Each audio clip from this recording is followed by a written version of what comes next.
এরপরে আমাদের সমাজে শুধু একটা কারণে, একটা মিথ আছে আমাদের সমাজে, যার কারণে অনেক মানুষ কুরবানি করে না। যাদের উপর কুরবানি ওয়াজিব তারাও করে না। কি?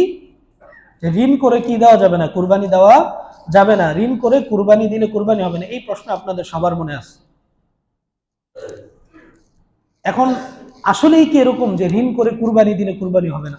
পুরা কথাটা আপনারা শোনেন নাই বা বোঝার চেষ্টা করেন নাই। পুরা কথা হইল, যেই ব্যক্তির উপরে কুরবানি ওয়াজিব না, আমি 40-50 হাজার টাকার মালিক, আমি গরিব মানুষ, আমার উপরে কি না কুরবানি ওয়াজিব না, আমার জন্য এটা জায়েজ নাই যে আমি ঋণ করে কি করব কুরবানি দিব, এটা আমার জন্য অনুত্তম, এটা আমার জন্য কি অনুত্তম।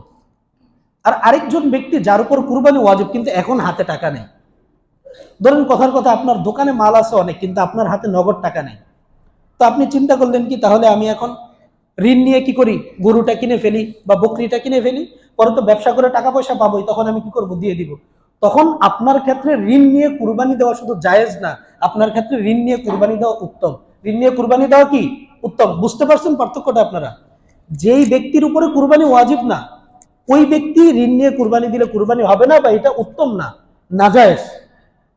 আর যেই ব্যক্তির উপরে কুরবানি ওয়াজিব কিন্তু এখন হাতে হয়তো নগদ টাকাটা নাই, ধরেন গরু কিনবে কিন্তু এখন হাতে কি নেই, নগদ টাকাটা নাই, কি করবো, বড় ভাইয়ের কাছ থেকে বা বন্ধুর কাছ থেকে যে আমাকে 20,000 টাকা দাও, আমি তোমাকে ঈদের পরে দিয়ে দিচ্ছি। তার উপর কিন্তু কুরবানি ওয়াজিব, তার ব্যবসায়িক পণ্য আছে, তার জায়গা সম্পত্তি আছে, কিন্তু নগদ টাকাটা হাতে নাই।